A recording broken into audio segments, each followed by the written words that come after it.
6장 이미 축복받았다. 우리 주 예수 그리스도의 아버지 되시는 하나님께 찬양을 드립니다. 하나님께서는 하늘에 있는 모든 영적인 복을 그리스도 안에서 우리에게 내려주셨습니다. 에베소서 1장 3절. 이 구절에 사용된 용어를 보십시오. 모든 영적인 복을 그리스도 안에서 우리에게 내려주셨습니다. 이것은 이미 완성된 것입니다. 하나님은 이미 당신을 축복하셨습니다. 앞으로 필요할 것까지 모두 은혜로 공급해 놓으셨습니다. 이것은 인생을 변화시킬 만한 진리입니다. 더 자세한 내용은 저의 책 당신은 이미 가졌습니다 와 은혜와 믿음의 균형 안에서 사는 삶에서 더 자세히 다뤘으니 참고하시면 좋겠습니다. 우리에게 치유가 필요한 경우에도 하나님이 치유해 주실 필요가 없습니다. 주님은 우리에게 치유가 필요한 것을 아셨고 그것을 이미 공급해 놓으셨기 때문에 하나님께 치유해 달라고 기도할 필요가 없습니다. 그 대신 이미 공급되어 있는 치유를 어떻게 받으면지를 배우면 됩니다. 엄청난 차이지요. 차이가 뭐지? 라며 의아할 수 있는데 여기에는 엄청난 차이가 있습니다. 하나님께서 아직 하지 않으신 일을 하시도록 만들려는 데에는 이미 의심의 요소가 들어 있습니다. 하나님께서 기도를 들어주실지 않으실지 모르기 때문입니다. 그러나 하나님께서 이미 완성해 놓으셨다면 그 일을 어떻게 의심할 수 있겠습니까? 하나님께서 은혜로 이미 공급하셨다면 우리가 할 일은 그것을 믿음으로 받아들이는 것뿐입니다. 어떤 사람들은 하나님께서 치유해 주실 것을 믿습니다 라고 하는데 듣기에는 좋지만 사실상 그것은 불신입니다. 성경 말씀은 그가 채찍에 맞음으로 너희는 나음을 얻었나니 라고 합니다. 이 구절에 따르면 치유받은 것은 미래에 일어날 일이 아닙니다. 이 말씀은 과거형으로 나음을 얻었나니입니다.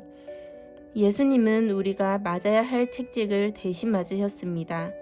하나님은 우리에게 필요한 치유를 2000년 전에 이미 공급하신 것입니다.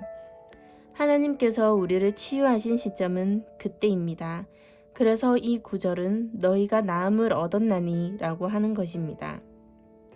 우리에게 필요한 것은 하나님이 우리를 치유하시는 것이 아니라 이미 공급되어져 있는 것을 받는 방법을 배우는 것입니다. 우리에게 없는 것을 얻어내는 것보다 이미 가진 것을 풀어내는 것이 훨씬 쉽습니다. 이것은 생각하는 방식의 엄청난 전환입니다. 우리는 지금 하나님의 최선을 어떻게 받는지 그 방법을 들여다보고 있습니다. 하나님의 최선을 얻어내기 위해 그분을 설득하는 방법이 아닙니다. 하나님은 그 일을 그리스도 안에서 이미 하셨기 때문입니다. 사도 바울이 어떻게 기도했는지 보십시오.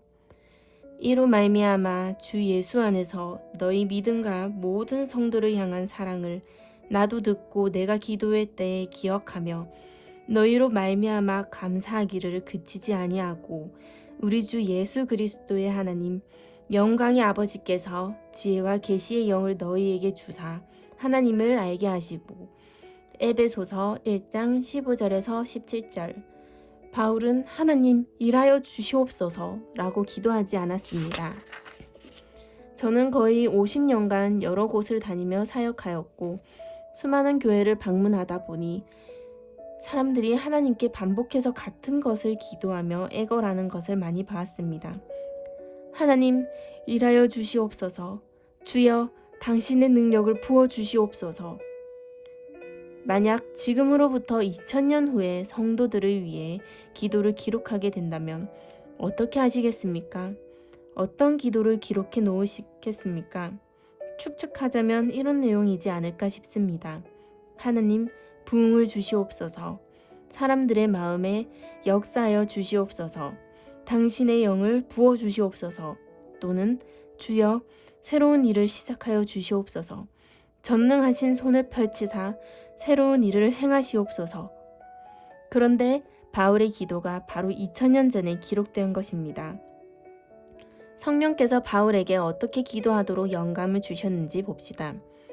하나님, 그들의 눈을 여시사 당신이 이미 하신 일을 보게 하소서.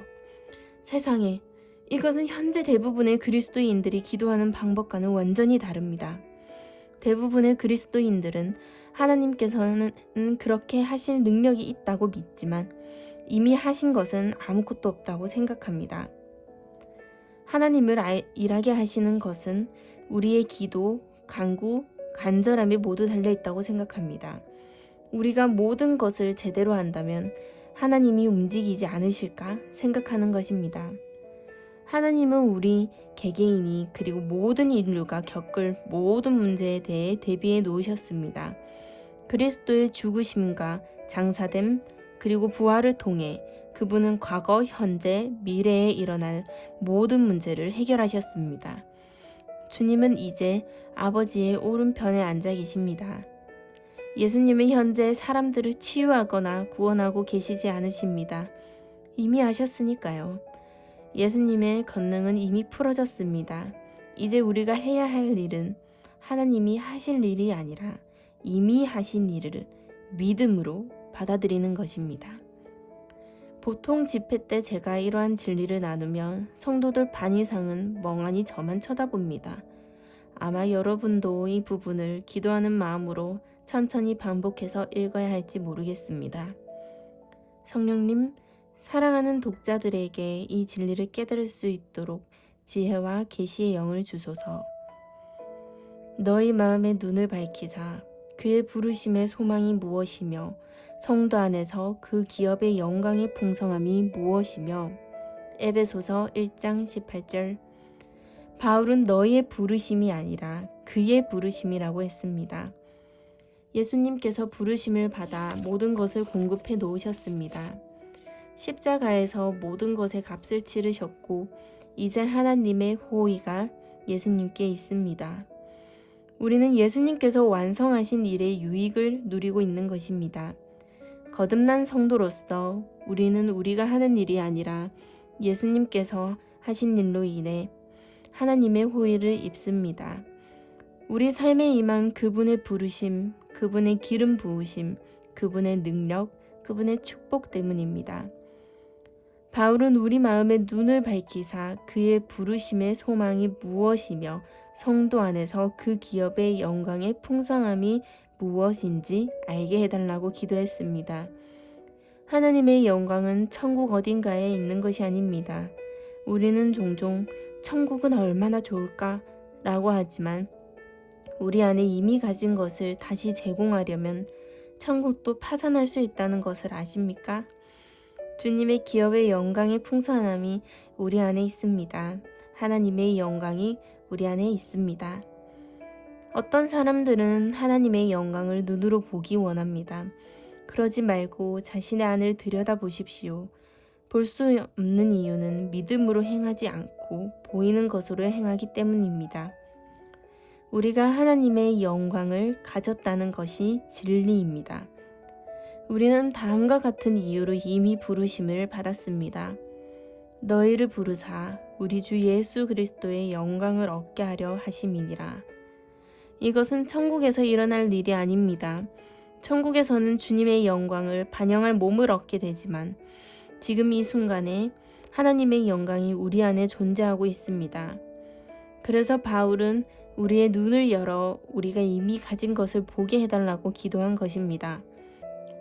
그의 힘의 위력으로 역사하심을 따라 믿는 우리에게 베푸신 능력의 지극히 크심이 어떠한 것을 너희로 알게 하시기를 구하노라. 그의 능력이 그리스도 안에서 역사하사 죽은 자들 가운데서 다시 살리시고 하늘에서 자기의 오른편에 앉히사 모든 통치와 건세와 능력과 주권과 이 세상뿐 아니라 오는 세상에 일컫는 모든 이름 위에 뛰어나게 하시고 또 만물을 그의 발 아래에 복종하게 하시고 그를 만물 위에 교회의 머리로 삼으셨느니라. 교회는 그의 몸이니 만물 안에서 만물을 충만하게 하시는 이의 충만함이니라. 에베소서 1장 19절에서 23절. 바울은 믿는 우리에게 베푸신 능력의 지극히 크심이 어떠한지 우리가 알게 해달라고 기도했습니다. 이 능력은 그리스도를 죽은 자 가운데서 살리신 바로 그 능력입니다. 예수님을 죽은 자 가운데서 살리신 그 능력은 감기보다 위대하고 바이러스보다도 위대하며 재정과 결혼 생활의 문제, 그리고 감정의 문제보다 위대합니다. 하나님이 더 크십니다. 그런데도 불구하고 대부분의 그리스도인들은 하나님께 능력이 있다는 것을 믿지만 그 능력으로 무엇을 이미 이루어 놓으셨는지는 모릅니다. 그렇기 때문에 하나님께 애걸해서 하나님으로 하여금 그 능력을 풀어놓으시게 만들어야 한다고 생각하는 것입니다. 그러나 에베소서 1장 19절에서 20절을 보십시오. 예수 그리스도를 죽은 자 가운데서 살리신 그 능력이 우리 안에 이미 존재하고 있다고 분명하게 말합니다. 우리가 이런 수준 이하의 삶을 받아들이고 있는 유일한 이유는 하나님께서 이미 그 일을 완성하셨다는 것을 믿지 않기 때문입니다. 무슨 이유 때문인지 하나님의 영광과 축복은 모두 천국에 준비되어 있다고 생각하면서 이 생에서는 견디고 애쓰면서 살아가야 한다고 여깁니다. 요요처럼 질병과 가난 사이를 왔다 갔다 해야 한다고 생각하는 것입니다. 종교적인 사람들이 가르치는 것은 하나님께서 우리를 산꼭대기에 잠깐 올려놓으실지 모르지만 우리가 성장하는 곳은 골짜기라는 것입니다. 그들은 우리가 올라갔다 떨어졌다를 수없이 반복해야 한다고 생각합니다. 그러나 세례 요한은 이사야의 예언을 인용하면서 모든 골짜기가 메워지고 모든 산과 작은 산이 낮아지고 굽은 것이 곧아지고 험한 길이 평탄하여질 것이요 라고 했습니다. 이 말은 우리의 삶이 점점 더 평탄해질 것이라는 뜻입니다. 그렇기 때문에 우리는 한결같아야 합니다. 사람들이 저를 강사로 소개할 때 가장 많이 하는 말이 이것입니다. 워맥 목사님은 TV에서 보는 거랑 똑같습니다. 저는 속으로 도대체 무슨 소개가 이런가? 라고 생각하기에 했기에 그 말이 무슨 뜻인지 몇몇 사람에게 물어봤더니 그 말의 뜻은 많은 사역자들이 사람들 앞에서는 승리를 말하지만 사적인 자리에서는 다르답니다. 그래서는 안 됩니다.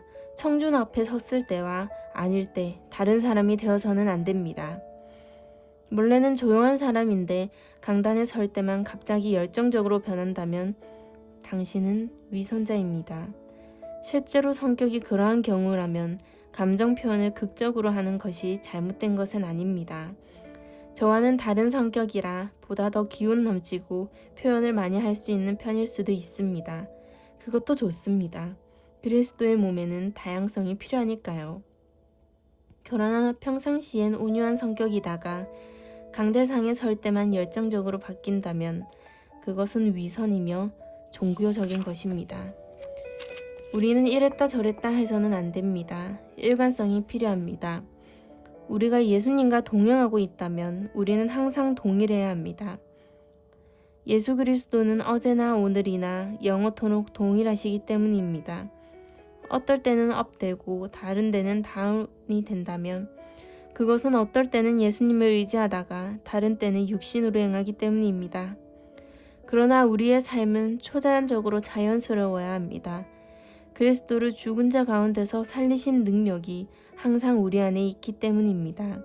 그 능력은 절대 오르락내리락 하지 않으니까요.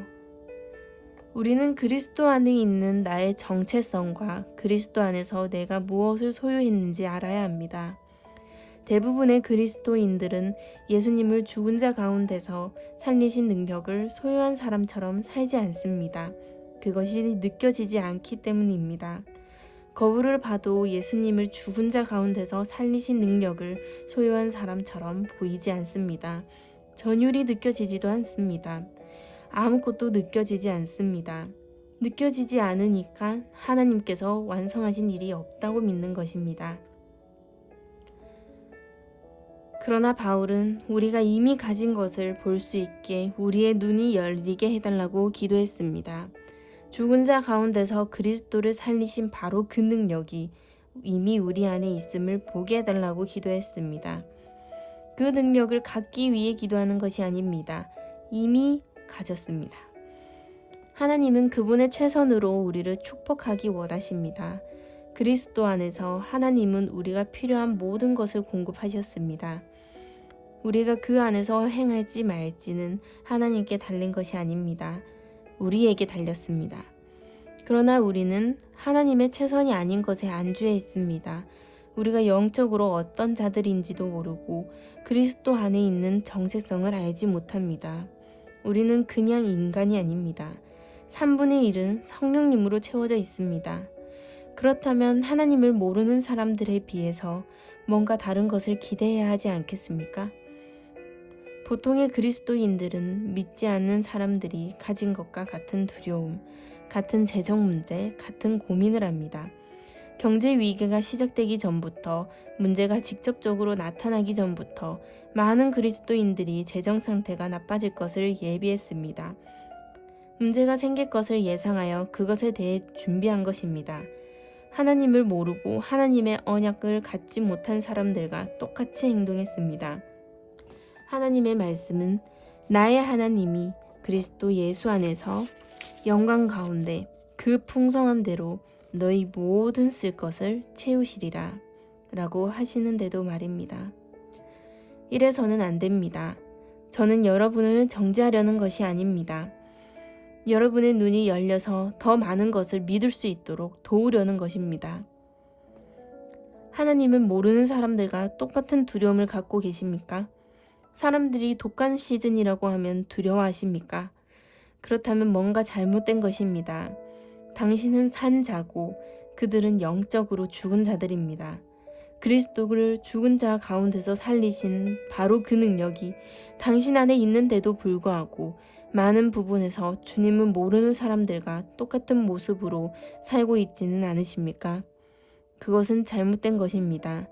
하나님께서 아직 주지 않으신 게 아니라 자신이 가진 것이 무엇인지 그것을 모르는 것입니다. 우리는 가만히 앉아서 하나님께서 이미 이루어 놓으신 일임에도 불구하고 그것을 해달라고 애걸하고 있습니다. 하나님께서 여기에 어떻게 반응하셔야 되겠습니까? 만일 제가 저의 성경책을 이미 당신에게 줬고 지금 그것은 당신의 무릎 위에 있다고 가정해 봅시다.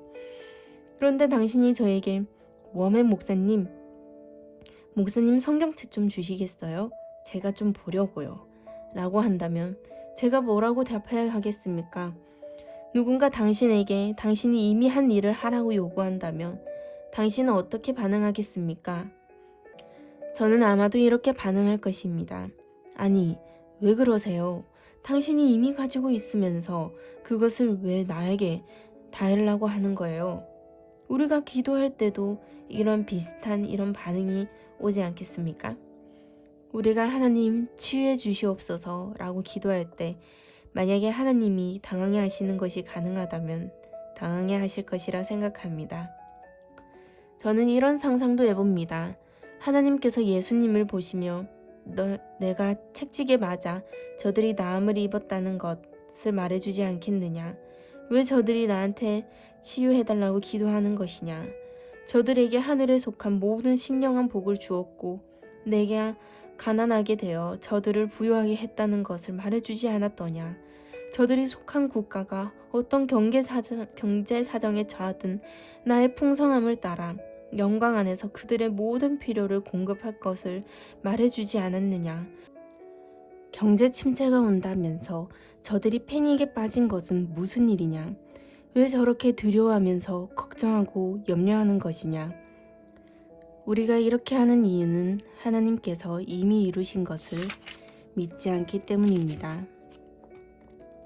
하나님께서 주실 것인가가 문제라고 생각하지 우리가 받아들일 것인가가 문제라는 생각을 하지 않기 때문입니다. 비유로 설명하자면 문제는 우리의 수신기이지 하나님의 송신기에는 아무 문제가 없습니다. TV를 보는데 갑자기 화면이 꺼진다면 대부분 먼저 전원이 잘 꽂혀 있나 확인합니다. 그 다음에는 TV에 무슨 문제가 있나 확인해 볼 것입니다. 처음부터 방송국에 전화해서 왜 방송을 중단했어요? 라고 하지는 않을 것입니다.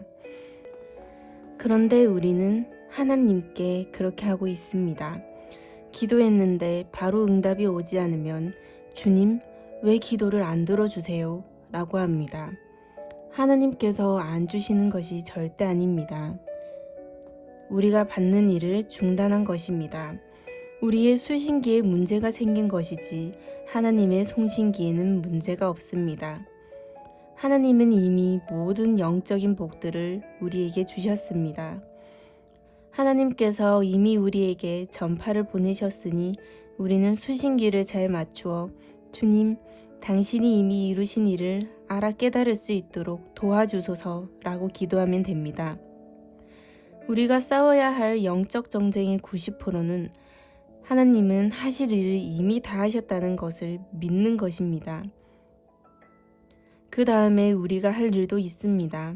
하나님을 의심하던 것을 멈추고 믿기만 해야 합니다. 하나님께서 이미 이루셨음을 압니다. 제가 기도 응답을 보지 못하더라고 그것은 주님의 잘못이 아닙니다. 주님은 이미 공급하셨습니다. 주님 감사합니다. 그리고 믿음으로 하나님을 찬양하십시오.